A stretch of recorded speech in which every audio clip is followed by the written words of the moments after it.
Ok. Boa noite para quem está chegando agora. Pessoal, hoje a nossa aula é a última aula antes da nossa avaliação.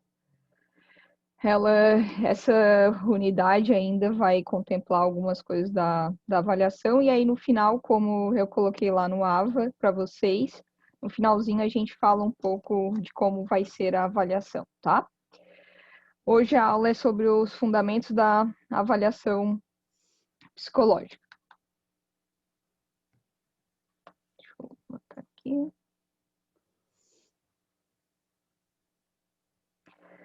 Primeiro, o conceito básico aqui, né?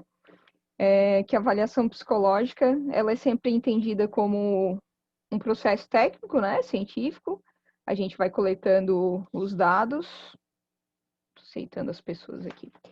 Vai coletando os dados, né? Os estudos e interpretações de informações a respeito dos fenômenos psicológicos, né? No caso, as interpretações dos testes, das observações, das entrevistas, de autorrelatos, né, que são resultantes da relação do indivíduo com a sociedade, utilizando, portanto, estratégias psicológicas, métodos, técnicas e instrumentos.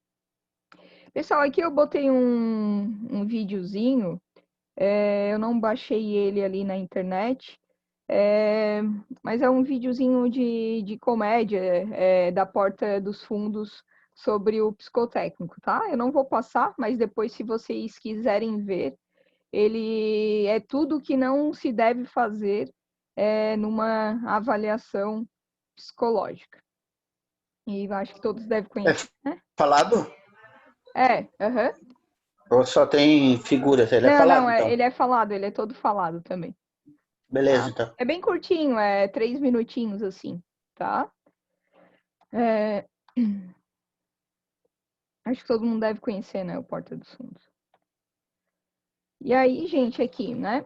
Se a gente for pensar quais os limites da avaliação psicológica, primeiro a gente precisa entender que o comportamento humano, ele é muito complexo, né? Tem uma teia, tem vários aspectos que são interligados, né? Tem aspecto político, tem aspecto ético, comportamental, histórico. Então, na verdade, não tem como a gente, de alguma maneira, dizer que o comportamento ele é determinado, né? Assim como a gente também não... eu botei avaliação versus tempo ali, porque a gente entende, tem gente entrando aqui ainda, a gente entende que tem um limite, né, em relação ao tempo, né, que a gente sempre é possível entender e prever, né, tanto que eu destaquei aqui a resolução 007 de 2003 para vocês, que ela diz que o processo da avaliação psicológica deve considerar que os objetos deste procedimento têm determinações históricas, sociais, econômicas, sendo que os mesmos elementos constitutivos no processo de subjetivação, o documento, portanto, deve considerar a natureza dinâmica, não definitiva e não cristalizada do seu objeto de estudo. Tanto que no próprio laudo a gente sempre, não nos renaches, né? Mas eu digo em laudo de avaliação neuropsicológica, né? Quando eu faço, eu sempre peço para retornar 1 ano, 2 anos, né? Justamente porque a avaliação ela tem essa questão do tempo, né? Precisa ser sempre reavaliado, né? Apesar de a gente não ter esse comportamento que não é determinado, as avaliações, elas sempre, de alguma maneira, né? Elas são calcadas em métodos científicos. Então, sempre acaba chegando às respostas muito mais confiáveis que as opiniões, né, dos leigos sobre o assunto.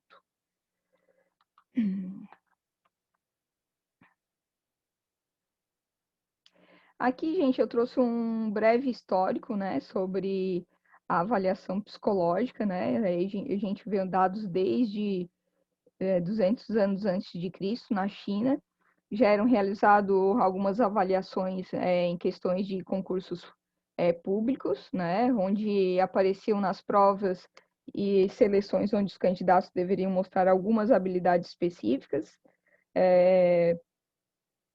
No século XIX, né, a avaliação psicológica tem os registros relacionados à psiquiatria, avaliação no nível de funcionamento cognitivo em pessoas com danos cerebrais e outros transtornos.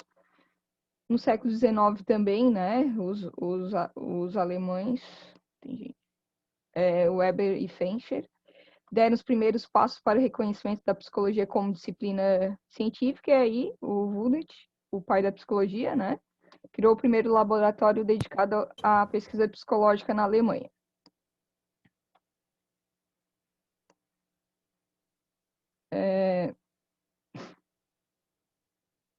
O Galton, ele criou o primeiro laboratório antropométrico em Londres. O objetivo era coletar os dados sobre características físicas e psicológicas. O Galton, na verdade, pessoal, ele foi o primeiro a aplicar métodos estatísticos, né? Foi ele que foi o fundador ali da psicometria, né? Dentro da psicologia. Então, a criação de testes para medida de discriminação sensorial.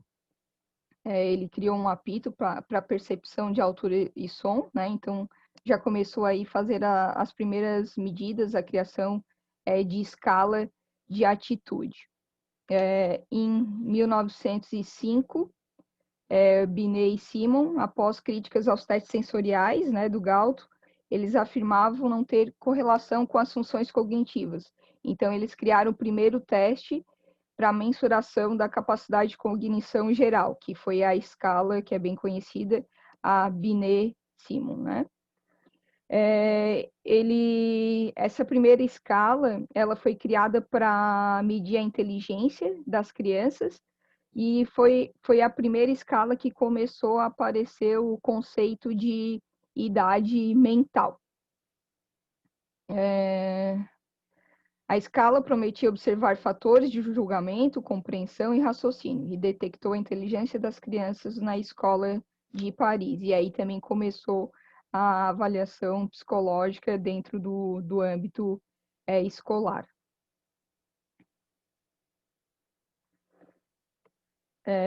Depois aqui, Stern propôs o coeficiente de inteligência, né? E mais tarde o Levi Sterman, em 1916, ele criou a escala Stanford-Binet, né? Onde, na verdade, apareceu a questão do coeficiente, né? Que era a idade mental dividido pela idade cronológica vezes 100, né? Que hoje a gente tem aí. Aqui eu até não botei, mas em 1949 até a década de 55, a gente também tem as escalas Wechsler, né?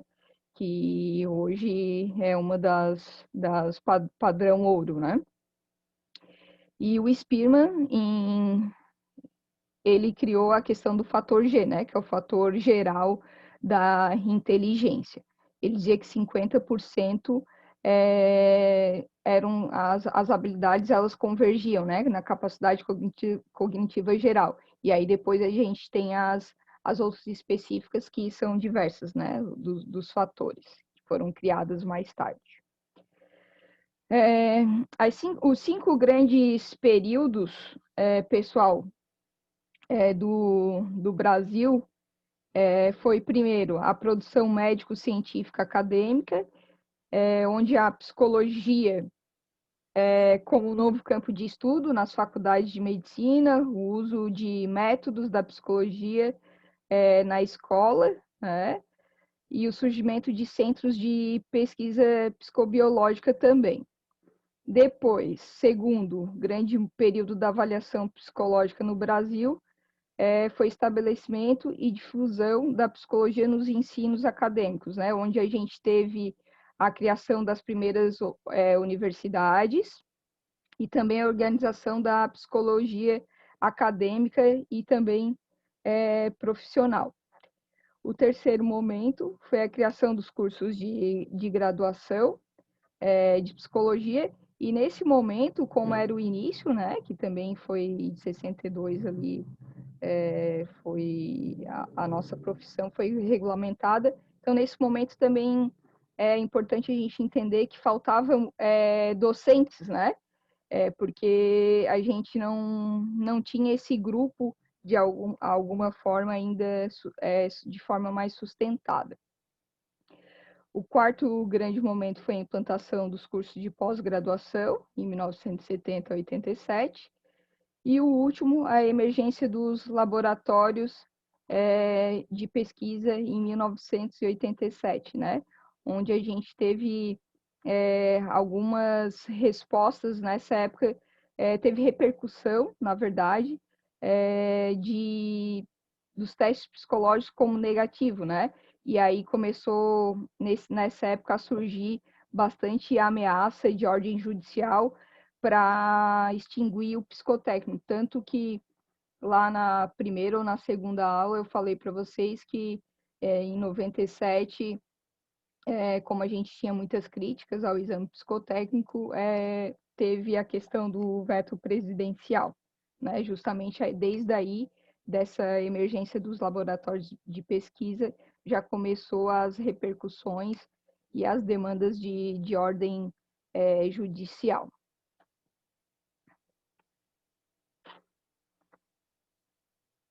Alguma dúvida, pessoal? Até aí? Tranquilo?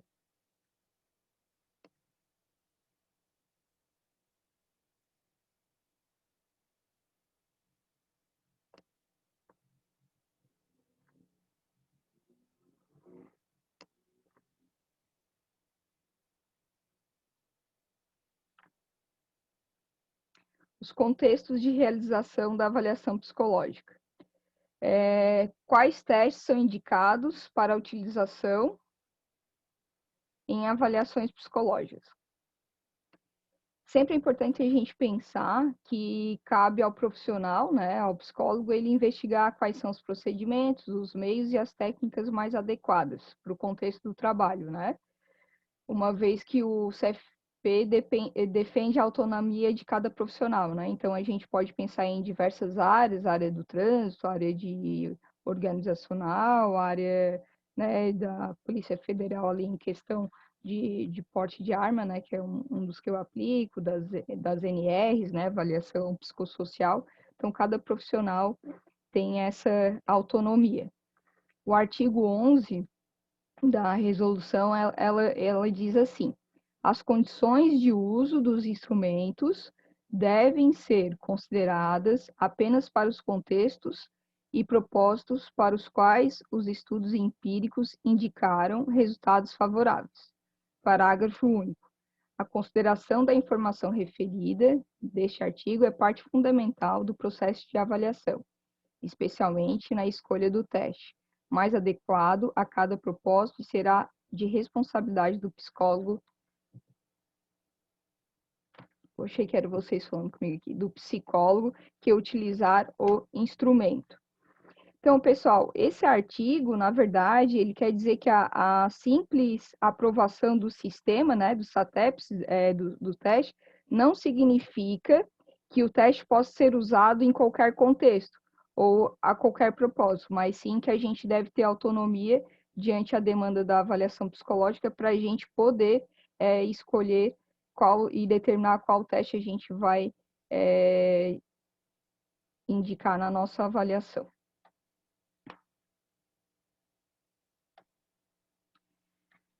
Os problemas, né, em relação aos testes. Muitas vezes o uso indiscriminado de testes estrangeiros sem pesquisas nacionais, muitas vezes a gente não tem tabela nacional e aí a gente aplica os testes e acaba corrigindo com as tabelas internacionais, né, e a amostra, o público é diferente. O uso desenfreado de testes sem qualquer validação, né, muitas vezes o teste nem não está válido e as pessoas acabam aplicando ou não. O outro problema é o fortalecimento das abordagens sociais e humanistas, contrárias às testagens. Quarto, em função do mau uso, na década de 80 e 90, os testes psicológicos foram matérias na mídia nacional, como a gente já mencionou, né? Para combater esses problemas, alguns pesquisadores fundaram o IBAP e o SATEPS, né? O IBAP foi antes um pouquinho, né? Com o Instituto Brasileiro de Avaliação Psicológica. E o SATEP, o Sistema, né, de Avaliação Psicológica.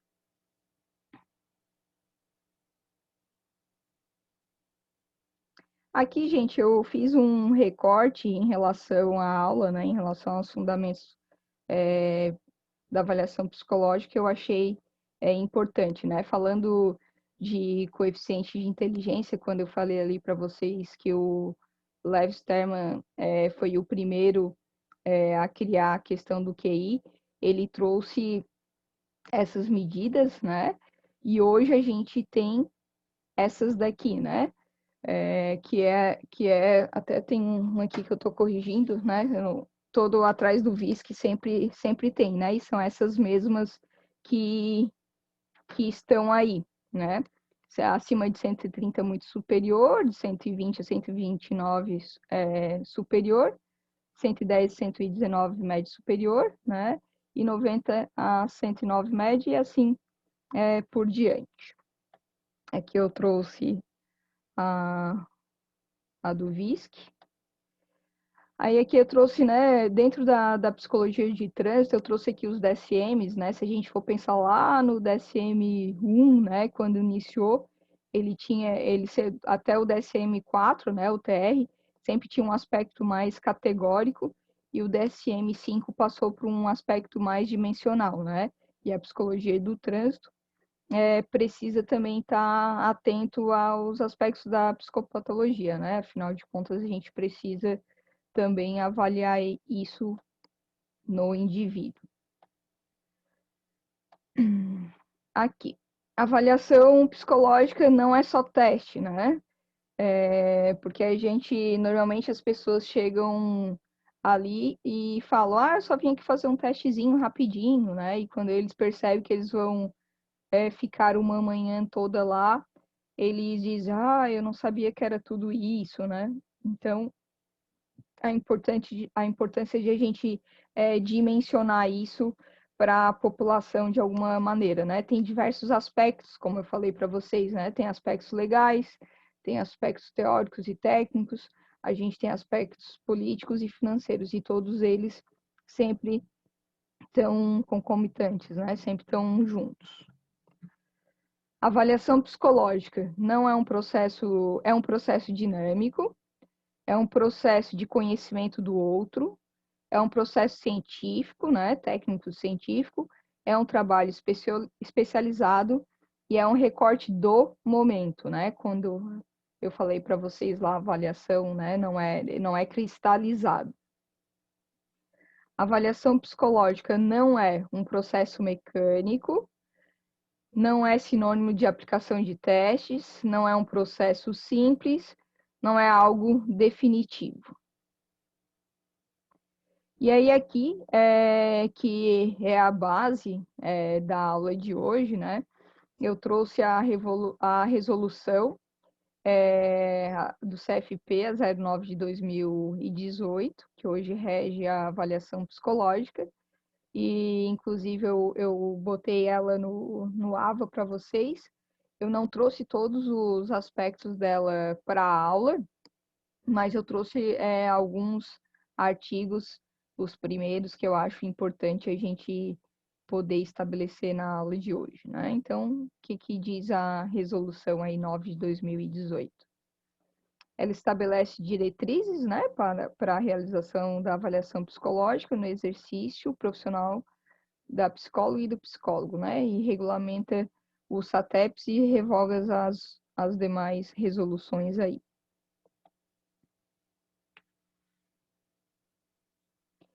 Das diretrizes básicas para a realização de avaliação psicológica no exercício da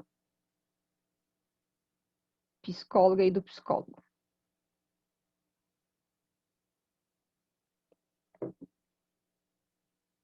Artigo 1. Avaliação psicológica. Ela é definida como um processo estruturado de investigação de fenômenos psicológicos, composto por métodos, técnicas e instrumentos, com o objetivo de prover informações à tomada de decisão no âmbito individual, grupal ou institucional, com base nas demandas e condições e finalidades específicas. Os testes, parágrafo 1º, os testes psicológicos abarcam também os seguintes instrumentos: as escalas, os inventários, né? Ali a gente tem algumas escalas que a gente aplica. Uma escala que eu gosto muito de aplicar no contexto do trânsito é o ESAV-A. Tanto o ESAV-A como o B a gente tem ali, que é uma escala de impulsividade, né? Antigamente a gente também aplicava o EFN, mas hoje o EFN caiu, que era uma escala de neuroticismo, né? Mas hoje ela caiu.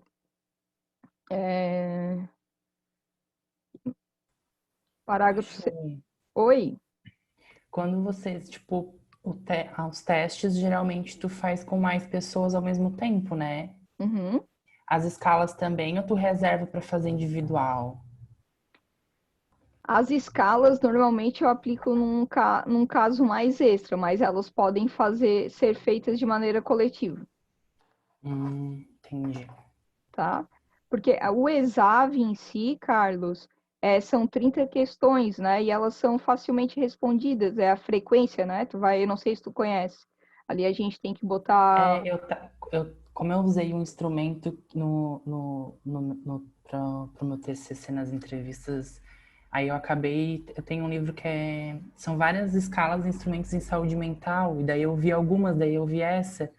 Daí Hum, eles falam que quando é mais de pessoas tem que ter um auxiliar de sala para te ajudar a aplicar, não isso. sei o que, tá.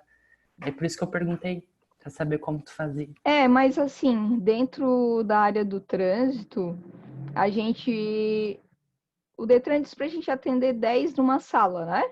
Então é tranquilo para a gente, mas quando eu já participei de concursos, né? Como eu participei da Polícia Militar, aí sempre tem o auxiliar de sala. E dentro da sala, quando eu apliquei a última prova da PM, tem em média de 25 a 30 pessoas e já tem o auxiliar. Tá? Eu não sei quantas pessoas, qual foi a tua amostra. Não, eu vou fazer individual porque Tá, minha amostra é pequena, mas daí eu só fiquei curioso para saber no teu contexto como tu fazia. tá. Uhum, certo.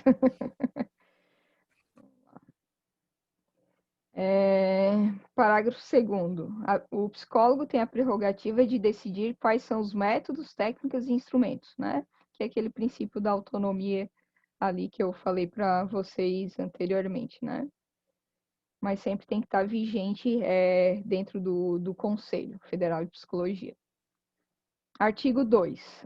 Na realização da avaliação psicológica, o psicólogo deve basear a sua decisão obrigatoriamente em métodos ou técnicas e os instrumentos psicológicos reconhecidos cientificamente para o uso na prática profissional, as fontes fundamentais de informação, podendo, depender do contexto, recorrer a procedimentos e recursos auxiliares, né, as fontes complementares de informação. Eu não vejo muito essa prática dentro da avaliação psicológica, né, de recurso complementar, mas dentro da área de neuro eu vejo bastante coisa, né? A gente aplica a Torre de Londres, cubos de Corsi, faz, trilhas, né? Eu vejo muito mais isso dentro da área da neuro, dentro da área da avaliação de trânsito, são as fontes bem de teste, assim mesmo, bem reconhecida pelos SATEPs, né? Considere fontes de informação, fontes fundamentais. Testes psicológicos aprovados pelo CFP para uso profissional, entrevistas psicológicas, anamnese, protocolo ou registro de observação de comportamentos, obtidos tanto individualmente ou por meio do processo grupal, e as fontes complementares, né? São técnicas e instrumentos não psicológicos que possuem respaldo da literatura científica da área, que respeitam o código de ética e as garantias da legislação da profissão. Os documentos técnicos, tais como protocolos ou relatórios de equipes multiprofissionais. Alguém gosta da área de neuro aqui? Ninguém gosta. Jô, Mais ou menos. eu adoro. É, Porque eu queria conversar contigo a respeito dessa tua pós-graduação que tá. tu faz aí, que é... No finalzinho a gente conversa, então. Tá? Beleza, então. É, Parágrafo 1º do artigo 2. Será considerada falta ética, conforme disposto da linha C, artigo 1 e artigo 2 do Código de Ética, da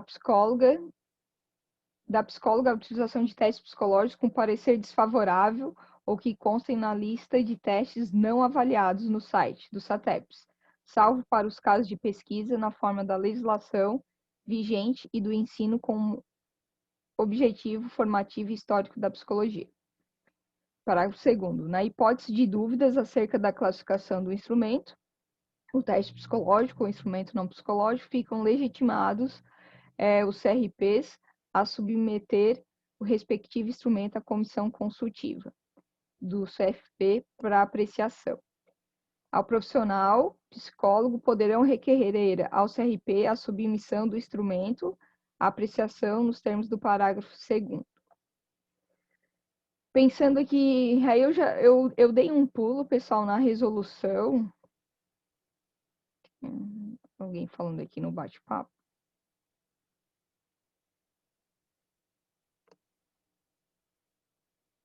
Acho que a Tainara não queria ter escrito isso no bate-papo, mas tudo bem. Justiça e proteção dos direitos humanos na avaliação psicológica. Artigo 30. Na avaliação psicológica, a psicóloga ou psicólogo deverão considerar os princípios e artigos previstos no Código de Ética, bem como atender os requisitos técnicos e científicos definidos dessa resolução.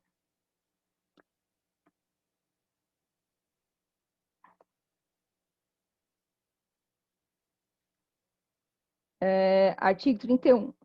A psicóloga, na produção da validação, tradução, adaptação e normatização, comercialização e aplicação de testes psicológicos é vedado realizar atividades que caracterizem negligência, preconceito, exploração, violência, crueldade ou opressão. B. Induzir a convicções políticas, filosóficas, morais, ideológicas, religiosas, raciais, de orientação sexual e de identidade de gênero. E C. Favorecer o uso de conhecimento da ciência psicológica e normatizar a utilização de práticas psicológicas como instrumento de castigo, tortura ou qualquer outra forma de violência. Vocês conseguem pensar como que dentro da avaliação psicológica a gente poderia utilizar isso como uma forma de castigo ou de violência? Os testes? É. Não queria aplicar, né? Tem que ser muito ruim, ter feito uma formação péssima, não saber nem o que é o código de ética e ser coach. Coach. Essa semana eu tive uma discussão com uma pessoa, com uma paciente que eu atendo, e ela dizendo que comprou um curso de coach. E aí ela assim, eu vou dar a minha senha para ti, para eu ver. Eu disse, não, obrigado, eu não quero. Mas assim, talvez, assim, agora meio sério, assim, tipo, de tu querer utilizar isso para privilegiar certas pessoas e outras não. Isso. Tipo, tu me paga mais, eu deixo tu passar, eu não deixo, que é aquela discussão que a gente falou, da própria autoescola também já negligenciar em alguns momentos quando dá um teste para ser estudado, por exemplo. Isso, Não é tu exatamente. enquanto profissional, mas atingindo o teu trabalho, né? Uhum, Na questão geral, tipo, se a gente pegar castigo e tortura ali, que traz ali o artigo, a UPC, passar um diagnóstico de forma cruel mesmo, para a pessoa se sofrer a partir do diagnóstico, usar uma interpretação falha para passar um diagnóstico que a pessoa pode sofrer o resto da vida. Então, pode dar sim. Ou até mesmo dar um retorno, mas não para a pessoa que fez o teste, para um familiar ou para alguém que não está autorizado a receber a devolutiva. Uhum. Acho que também, quando tu entrega para quem não é a pessoa, também já é uma forma de tu tá infligindo, violência. né? Uhum. Sim, também. Eu acho também que na aplicação, tu deixar o candidato muito ansioso, acho que isso também é uma forma negligente de estar fazendo a aplicação. Sim, sim. Aham. Essa semana aconteceu uma situação ali no nosso trabalho, né? Porque sempre quando chega alguma questão de deficiente, e principalmente quando é encaminhado pela autoescola, que não é online, né? Que hoje em dia as pessoas vêm muito com a demanda online, ela já tinha sido liberada já, e ela tinha sido apto com restrição. Não fui nem eu que fiz a avaliação, foi a minha sócia que fez. E ela estava retornando, né, para passar da provisória para permanente. E aí ela entrou na sala normal, ninguém avisou para a secretária, para ninguém que ela era deficiente, e a minha sócia explicou o questionário ali, ela começou a escrever, tudo normal, e nesse momento a mãe dela queria falar com a psicóloga, né? E aí eu pergunto para vocês, né? E aí a Ana Maria, minha sócia, pegou e disse: agora eu não. E ela queria entrar na sala, na verdade, porque ela queria ser a intérprete da filha. E aí, mas naquela confusão de gente sendo atendida e a Ana Maria fazendo o rapport na sala com as pessoas, ela disse: olha, até agora a gente não teve nenhuma dificuldade, a tua filha está ali respondendo e ela está fazendo, está tudo certo. Nesse momento não vai entrar. E aí eu pergunto para vocês assim, vocês acham que o posicionamento dela foi adequado ou não? Depende. Eu penso assim, mesmo Tá se cada sinuca, né, para nós, mesmo, né? não, mas mesmo assim, se ela precisasse de uma intérprete ou de alguém para auxiliar, não poderia ser um parente, Uhum, não exatamente. poderia ser um familiar. Então, eu acho que dentro do que foi possível, e também para não gerar um conflito maior, talvez com a mãe, acho que foi o mais adequado que ela podia fazer, sem Mas qual era a infringir deficiência da nada, eu moça? acho. Auditivo. Mas ela só através de Libras ou ela... Então, até então, a gente não sabia nada, né? Porque a gente não foi informado de nada, né? Ah, pois é. A gente ficou sabendo depois. Mas durante a aplicação do teste, quando vocês falaram com ela, Não, houve alguma... então, mas a gente não conseguiu chegar a esse momento do teste. Olhem só o que Ah, aconteceu. Porque a gente está em época de Covid, né? Então a gente tem um número sim. mais limitado ainda na sala. E quando a gente faz isso, a gente bota uma mesa. Normalmente o instrutor fica de frente, né? Não fica nem de lado, fica de frente para a pessoa. A gente organiza o espaço mais lá atrás da sala para não ter interromper e as pessoas também não ficarem dispersas, os outros candidatos, né? Eu penso que nessa atitude ela poderia estar ajudando uma pessoa, mas ela poderia também colocar ela ia atender uma pessoa por ser deficiente, então, e colocar todo o outro processo da avaliação também, talvez, em risco. É complicado, né, essa situação. Eu sei que ela falou isso para a mãe adentrou dentro da sala, puxou a filha pela cadeira e disse: tu não vai fazer a avaliação psicológica da minha filha. E a menina saiu com o questionário voando por cima. A Ana Maria disse que foi horrível, assim, e disse que ia denunciar a Ana Maria, porque não quis deixar ela entrar na sala, e disse que ia voltar lá e a Ana Maria ia ter que fazer a avaliação dela, junto com ela. Então, algumas coisas assim às vezes acontecem, né? Quando eu li essa questão agora de violência, né? Às vezes tem a violência contra o próprio profissional, né? Porque é uma totalmente desmedida, né? A mãe nisso, olha, ela trouxe muito mais uma situação de violência contra a filha dela do que talvez a gente estivesse tirando um direito, né, da filha dela. A opressão aí que ela fez com a filha dentro de uma sala, que a gente está atendendo 7 na sala. Então, 7 pessoas visualizaram tudo isso. Enfim. Oi, Ju. Mas nesse caso, qual o amparo que vocês têm? Da lei, ou enfim, vocês teriam que contratar um intérprete para ela? Tem 2 pontos. Eu acho que é a 558, se eu não me engano, uma resolução que tem. Primeiro, o candidato ele faz uma requisição para o Detran, aí o Detran pode negar, o Detran teria que faz uma solicitação, o Detran teria que ter um intérprete, mas normalmente o Detran nega, então não se tem. E aí a segunda opção é a família poder contratar o intérprete. E aí eu sempre peço, eu tenho uma declaração lá que eu faço, eu peço para esse intérprete apresentar o certificado de validação e eu peço para o intérprete assinar uma declaração dizendo que eu sempre faço uma entrevista, né, uma comunicação antes com o intérprete, dizendo que ele não pode auxiliar na tomada de decisão e tudo mais. Então é dessa forma que funciona. Por isso que tem que ter um contato prévio, né? E essa pessoa apareceu lá, colocou a filha na sala e depois queria entrar no meio da avaliação. Então, são 2 situações, né?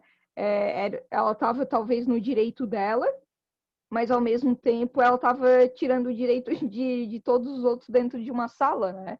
E eu tenho certeza que ela vai procurar e a gente provavelmente vai ter que responder para a promotoria.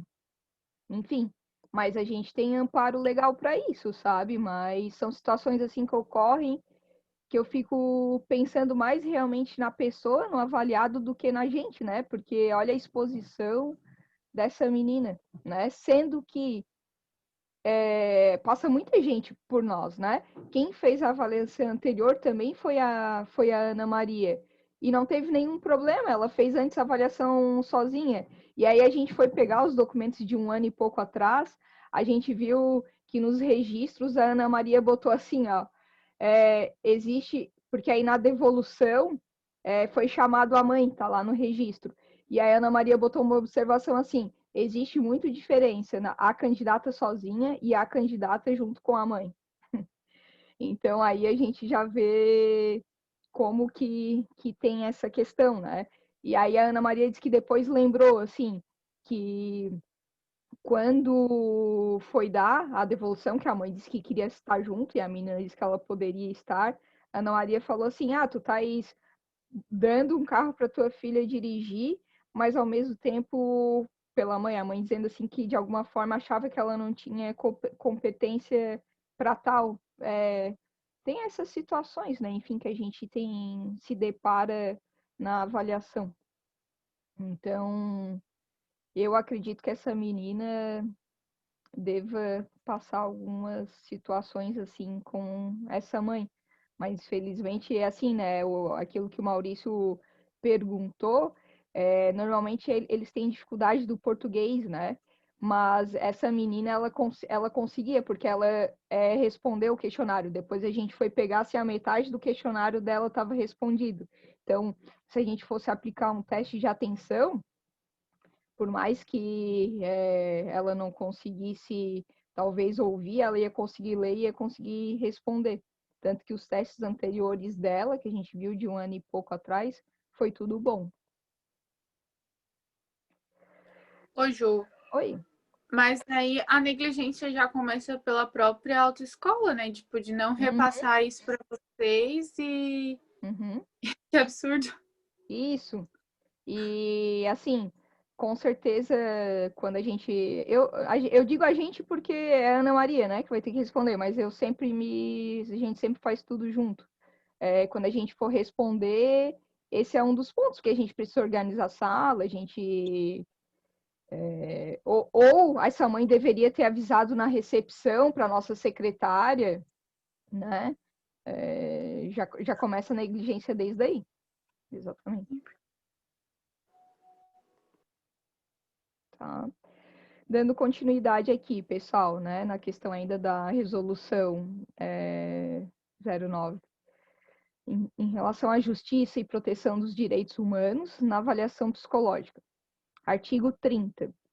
Na avaliação psicológica, os psicólogos deverão considerar os princípios e artigos previstos no Código de Ética Profissional, bem como atender os requisitos técnicos e científicos definidos na resolução. Artigo 31. Cabe à psicóloga na produção, validação, tradução, adaptação, normatização e comercialização e aplicação de testes psicológicos. É vedado. Letra A. Realizar atividades que caracterizem negligência, preconceito, exploração, violência e crueldade ou opressão. Letra B. Induzir convicções políticas. Gente, isso aqui eu já falei para vocês, estou doida. Já passou. Artigo 32. Até mesmo, gente, eu estava aqui falando para vocês, lembrei, né? Quando a gente faz a questão de tradução de carteira, né? Eu tenho cuidado, assim, vem muita gente de fora, né? Argentina, Uruguai, fazer a tradução. Às vezes já veio gente da Suécia, enfim. Eu tenho cuidado de falar mais devagar. Eu falo rápido, né? Então, tudo isso eu vejo que também é uma forma de negligência com o candidato, né? Eu sempre peço para eles sentar numa posição até mais na frente, para eles poderem ter um maior contato comigo e eu poder estar orientando eles, muitas vezes assim, de forma individual, né? E que não atrapalhe o restante da sala. Artigo 32. As psicólogas não poderão elaborar, validar, traduzir, adaptar, normatizar, comercializar e fomentar instrumentos ou técnicas psicológicas para criar, manter ou reforçar preconceitos, estigmas e estereótipos. O que eu já vi, gente, algumas colegas fazendo, né? Quando a gente fala assim, não poderão elaborar e validar, eu já vi colegas meus fazendo exercício de aquecimento, ou seja, pegam uma folha e jogam ali 50 placas misturadas, né, untadinho, e fazem um exercício de aquecimento e depois dão um untadinho para a pessoa fazer. É óbvio que a pessoa vai ir super bem no teste, por mais que as placas estejam em posições diferentes, né? Ou, sei lá, vai fazer um T-out, onde precisa procurar aqui, né? Tem os estímulos e precisa procurar em cada linha um estímulo diferente. Dá lá estrelinha, coraçãozinho. E aí faz esse aquecimento. E é óbvio que depois o cérebro já vai estar aquecido para fazer um T-out, né? Então, é uma elaboração que não é válida, né? Artigo 33. A psicóloga, na realização de estudos, pesquisas e atividades voltadas para a produção de conhecimento e de desenvolvimento de tecnologias, atuarão considerando os processos de desenvolvimento humano, configurações familiares, conjugalidade, sexualidade, orientação sexual, identidade e gênero, ética e racial, características das pessoas com deficiência, classe social e intimidade com construções sociais, históricas e culturais. As seleções dos testes para avaliação psicológica. Ao selecionar o teste ou escala, o psicólogo irá, primeiro, definir os atributos a serem avaliados, super importante, avaliar as características psicométricas do instrumento, tais como sensibilidade, validade, precisão, confiabilidade, eu não botei aí, mas também, existência de normas específicas e atualizadas, né? Tem gente entrando aqui.